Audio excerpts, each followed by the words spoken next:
Hello friends, मैं देवेन आर्य। आज हम बात करेंगे क्लास 12th का जो इंग्लिश का पेपर है, प्रैक्टिस पेपर, उसके तीसरे सेट के बारे में, तीसरे पेपर के बारे में। पेपर नंबर फर्स्ट और सेकंड में आपको करवा चुका हूं और यहाँ पर हम करने वाले हैं पेपर नंबर 3। तो देख लेते हैं फटाफट। आपके सामने पहला क्वेश्चन आएगा सेक्शन ए में। आपको ये पैसेज पढ़ना है और पैसेज के आधार पर आपको कुछ क्वेश्चंस के आंसर देना है। तो पैसेज को मैं समझा देता हूँ आपको थोड़ा सा पहले। ये जो पैसेज है ये फिटनेस के बारे में है कि यदि आप डेली जो है वर्कआउट करते हैं तो इससे न सिर्फ आपकी बॉडी, आपके मसल्स अच्छे रहेंगे, बल्कि आपका कंसंट्रेशन भी बढ़ेगा, आपका फोकस बढ़ेगा, आपका दिमाग भी ठीक से काम करेगा। इन्हीं सब चीज़ों के बारे में है।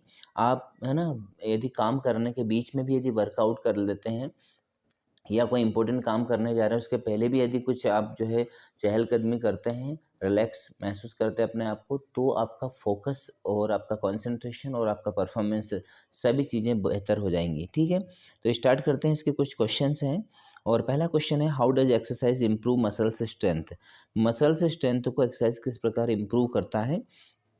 तो इसका सही आंसर आएगा बाय बूस्टिंग इंड्योरेंस। इंड्योरेंस यानी कि कोई भी काम आप जब करते हैं तो आपका मन नहीं लगता है। तो जब आप वर्कआउट करते हैं या फिजिकल एक्टिविटी करते हैं तो आपकी जो इंड्योरेंस है, यानी कि काम करने की जो निरंतरता है, कंसिस्टेंसी, वो बढ़ती चली जाती है। How does our focus sharpen. हमारा फोकस कब शार्प होगा, है ना, यानी फोकस कब बढ़ेगा? तो सही आंसर इसका आएगा through working out an hour before an important task. यदि हम कोई महत्वपूर्ण काम करने जाएं उसके एक आध घंटे पहले हम यदि कोई वर्किंग आउट करते हैं तो। तीसरा है, what does endorphins improve. Endorphins किस प्रकार इम्प्रूव होगा हमारा? तो इसका सही आंसर आएगा फंक्शनिंग ऑफ ब्रेन। जब हमारा ब्रेन ठीक से काम करेगा तो हमारा एंडोर्फिन्स यानी कि जो मस्तिष्क पटल है वो ठीक से काम करेगा, वो, है ना। चौथा क्वेश्चन है, हाउ इज़ मेमोरी इम्प्रूव्ड। हमारी याददाश्त किस प्रकार इम्प्रूव हो सकती है? तो याददाश्त के लिए क्या होगा? बाय रेगुलर वर्कआउट, जब हम रेगुलर वर्कआउट करेंगे। ठीक है।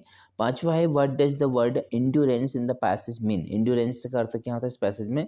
तो एबिलिटी टू कंटिन्यू, ठीक है, निरंतरता की योग्यता। Okay.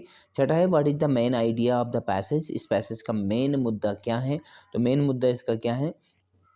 Importance of physical exercise. जो फिजिकल एक्सरसाइज है उनका महत्व क्या होता है। सातवां क्वेश्चन है, which of the following is true about the passage. इस पैसेज के बारे में कौन सी चीज सत्य है? तो इस पैसेज के बारे में डी, यानी कि बोथ बी एंड सी। ठीक है। Exercise keeps a person active और एक्सरसाइज इंप्रूव मेमोरी। ओके। आठवां क्वेश्चन है, how can we get our work done. हम किस प्रकार हमारे काम को डन कर सकते हैं, यानी कि किस प्रकार अपने कार्य को समाप्ति की ओर ले जा सकते हैं।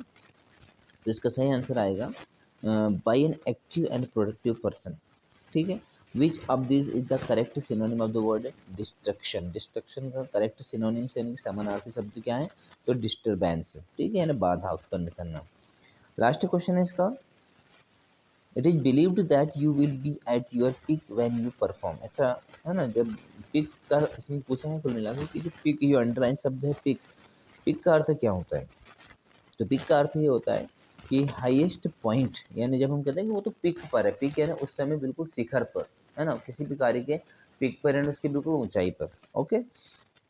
चलिए, सेकंड क्वेश्चन आपको नोट मेकिंग का आएगा। नोट मेकिंग के लिए आप हमारे चैनल पर जाकर जो है वीडियो देख सकते हैं किस प्रकार से आपको नोट्स तैयार करने हैं।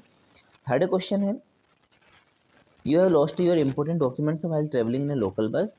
तो आपको एक एडवर्टाइजमेंट बनाना है कि आप जब एक लोकल बस में ट्रेवल कर रहे थे तो आपने, है ना, अपना एक जो है इंपॉर्टेंट डॉक्यूमेंट्स वाला बैग खो दिया है या सभी डॉक्यूमेंट्स खो दिए। तो एडवर्टाइजमेंट बनाने के लिए भी मैंने आपके लिए वीडियो बनाया है, वहाँ पर आप देख सकते हैं चैनल पर। फोर्थ क्वेश्चन है, you are Yashasvi Srivastava studying in government CM Raj school Guria MP और write an application to principal for issuing you your character certificate. तो कैरेक्टर सर्टिफिकेट, है ना, चरित्र प्रमाण पत्र के लिए भी एप्लीकेशन वगैरह, है ना, हमने तैयार की है, आप देख सकते हैं चैनल पर। पांचवें क्वेश्चन में आपको आर्टिकल लिखना है मैन कंप्यूटर एंड मोबाइल, है ना, स्कूल मैगजीन के लिए, और इसके अथवा में आप एक शॉर्ट पैराग्राफ लिख सकते हैं। Problem of unemployment, pollution problem, online education, bone और बैन, इंपॉर्टेंस ऑफ इंग्लिश। तो ये सारी चीज़ें आपको हमारे चैनल पर उपलब्ध हो जाएंगी।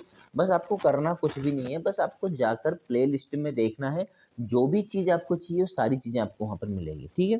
क्वेश्चन नंबर 6 की बात कर लेते हैं। क्वेश्चन नंबर 6 में आपको खालिस्तान बनना था, फिल इन द ब्लैंक्स। तो Mohan loves reading, he has read, है ना, मोहन को पढ़ना बहुत पसंद है, इसलिए उसने लाइब्रेरी की सारी किताबें पढ़ ली, इसलिए एवरी आएगा। आई हिम फॉर 10 ईयर्स, तो मैं उसको 10 सालों से जानता हूँ, तो आई हैव नोन, क्या आएगा, I have known him for 10 years. His uncle dad of, जब भी हम कोई किसी बीमारी से मरता है तो उसमें ऑफ लगाते हैं हमेशा। We to respect our elders, we जब भी टू मिल जाए आपको तो हमेशा आउट लगाना चाहिए, तो we ought to respect our elders. He could not win the match, वह मैच नहीं जीत सका। ही प्लेड वेल, हालांकि उसने बहुत अच्छा खेल दिखाया, खेल खेला, तो 2 आएगा इसके लिए।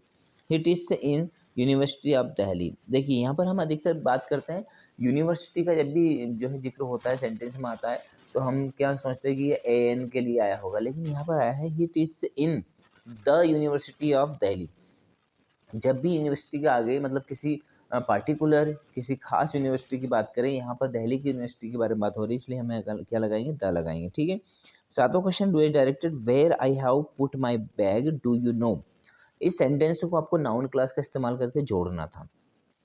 तो देखिए क्या होता है, do you know where I have put my bag, ये सेंटेंस को हम इंट्रोगेटिव से वापस एफर्मेटिव कर देंगे, तो क्या बनेगा, डू यू नो, क्या लिखेंगे पहले हम, do you know where I have put my bag, okay. अगला है, she won't attend the party unless she is invited. तो यहाँ पर आपको क्या करना था कि इफ़ का प्रयोग करना है और अनलेस को हटाना है, ठीक है। तो कैसे बनेगा sentence, she won't attend the party if, है ना, इफ़ लगाएंगे, इफ़ और she is not invited, okay. Is के बाद में नॉट लगाना है, बस कुछ नहीं लगाना। He is rich enough to buy this car, इसमें सो देट का इस्तेमाल करना है, तो ही इज़ क्या लिखेंगे हम, ही इज सो रिच, ठीक है, दैट, है ना, दैट लिखने के बाद में आपको क्या लिखना है, that he can buy this car, he can लगाना है। नो वन डिसलाइक्स मैंगोस, बड़ा important sentence, no one dislikes mangoes, इसमें आपको क्या करना है, change the sentence to affirmative.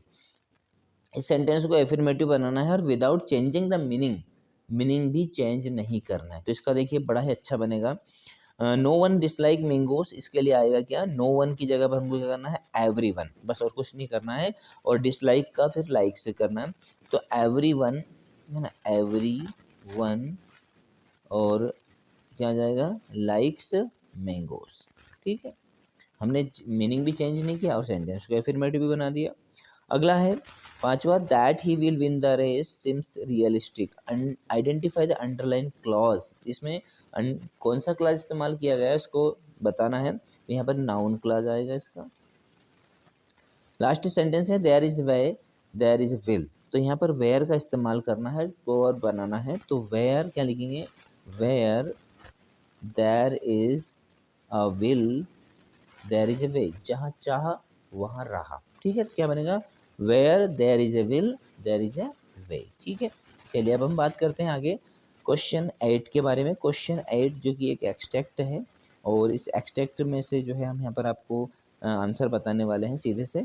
तो what did the instances in the above passage mean, instances का अर्थ क्या होता है, ऊपर लिखा पैसेज में, तो इसका अर्थ होता है एग्जाम्पल, इसका सही आंसर आ जाएगा।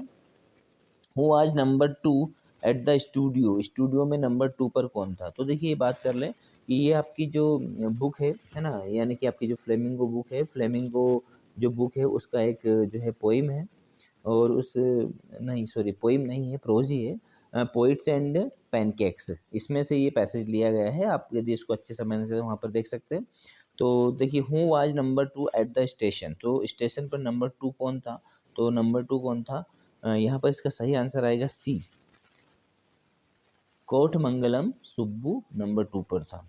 थर्ड है हु वाज फ्रस्ट्रेटेड, फ्रस्ट्रेटेड कौन था, तो फ्रस्ट्रेटेड कौन था, यहाँ पर हम बात करेंगे फ्रस्ट्रेटेड जो है वो देखिए a boy of makeup department, ठीक है। चौथा है who is the author of poet and pancakes, इसके ऑथर कौन है, तो इसके ऑथर से कौन है, अशोक मित्रन, ठीक है। What is adjective from of anger, anger का एडजेक्टिव क्या होता है, तो इसका एंग्री होता है, ठीक है। चलिए क्वेश्चन नंबर 9 के ए की बात करें, तो ये है आपका आंट जेनिफर से टाइगर, पोइट्री से लिया गया है। तो द पोइम आंट जेनिफर से टाइगर इज रिटन बाय, किसके द्वारा लिखी गई है, तो इसका सही आंसर आएगा आपका पहले वाले का, एड्रियन रिच के द्वारा। और सेकंड है ठीक है। चलिए सेकंड क्वेश्चन है आपका, a word of green means, इसका अर्थ क्या होता है? फॉरेस्ट होता है। और who do not fear the man, है ना, तो ये टाइगर्स, ठीक है। चलिए बी वाले के कुछ आंसर्स हम देख लेते हैं। Who is the boy in the above extract, इस एक्सट्रैक्ट में लड़का कौन है? मतलब एक लड़का है, उसकी सूरत बहुत ही गंदी सी है ना, वो कांच में देखता है, तो उसका नाम डैरी है। और what does the ugliest thing refer to, तो अगलीस्ट थिंग किसकी है? तो फेस ऑफ डेयरी, डेयरी का चेहरा। What does the boy feel when he look in the mirror, कैसा फील करता है जब वो मिरर में देखता है? तो वो डर जाता है। और चौथा question, the above words are spoken to, ये शब्द किससे स्पोक किए गए हैं? तो ये लैम्ब से स्पोक किए गए हैं, ठीक है फ्रेंड्स। तो यहाँ पर मैंने आपको प्रैक्टिस पेपर नंबर 3 जो है पूरा सोल्व करवाया। यदि आपको कोई क्वेरी कोई डाउट है तो आप जो है बेखटक जो है कमेंट्स कर सकते हैं, मुझसे पूछ सकते हैं, और आपके सुझाव बिल्कुल आमंत्रित हैं। इसी प्रकार के वीडियोस देखने के लिए चैनल को सब्सक्राइब करें और बेल आइकन को प्रेस कर दें। वीडियो अच्छा लगा हो तो लाइक करें और दोस्तों के साथ शेयर ज़रूर करें। Thank you very much. मिलते हैं नए प्रैक्टिस सेट के साथ में। धन्यवाद।